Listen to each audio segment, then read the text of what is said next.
Andhra Pradesh assembly ఎన్నికలకు countdown start అయింది.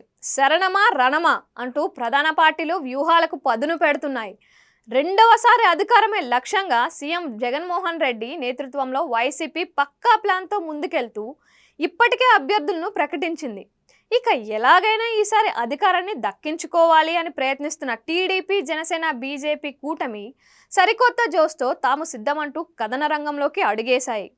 ఇప్పటికే టీడీపీ, జనసేన చాలా చోట్ల అభ్యర్థులను ప్రకటించాయి. ఇంకా కొన్ని స్థానాల్లో అభ్యర్థులను ప్రకటించేందుకు సిద్ధమవుతున్నాయి కూడా. బీజేపీ కూడా త్వరలోనే అభ్యర్థుల జాబితాను విడుదల చేయనుంది. అటు వైసీపీ, ఇటు టీడీపీ, జనసేన, బీజేపీ కూటమి ఎన్నికల సంగ్రామంలో స్పీడును పెంచాయి. ఇదే తరుణంలో కాంగ్రెస్ పార్టీ కూడా ఆంధ్రప్రదేశ్పై ఫుల్ ఫోకస్ పెట్టింది. వైఎస్ షర్మిలను పార్టీ చీఫ్గా ప్రకటించిన నాటి నుంచి దూకుడుగా ముందుకు వెళ్తోంది. ఇప్పటికే తెలంగాణ ఎన్నికల్లో అమలు చేసిన కాంగ్రెస్ మేనిఫెస్టో మాదిరిగా అటు ఆంధ్రప్రదేశ్లోనూ కాంగ్రెస్ పక్కా హామీలంటూ ఇటీవల విడుదల చేసింది. తాము ఎన్నికల్లో గెలిస్తే ఇవి పక్కాగా అమలు చేస్తామంటూ ఖర్గే సైతం ప్రకటించారు.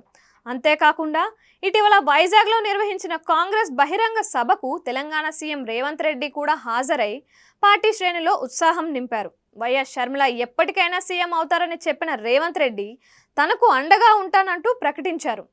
ఇదంతా బాగానే ఉన్నప్పటికీ ఏపీ రాజకీయాల్లో కాంగ్రెస్ పార్టీ పుంజుకుంటుందా అనే సందేహాల నడుమ షర్మిల కూడా తన పదునైన మాటలతో అటు అన్న వైఎస్ ప్రభుత్వాన్ని, ఇటు విపక్ష పార్టీలపై మాటల తూటాలు పేరుస్తున్నారు.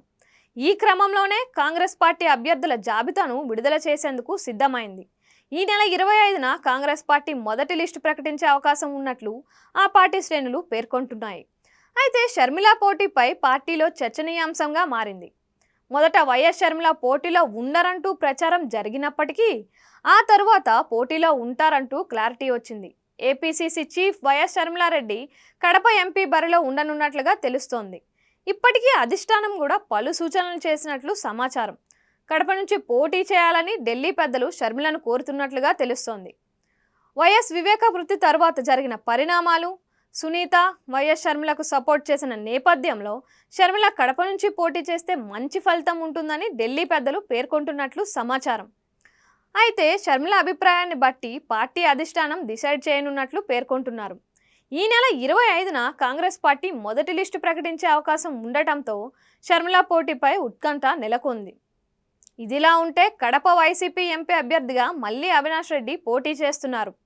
ఇక్కడ నుంచి వైఎస్ షర్మిల కూడా పోటీ చేస్తే సొంత కుటుంబంలో హోరాహోరీ పోరు తప్పదని తెలుస్తోంది.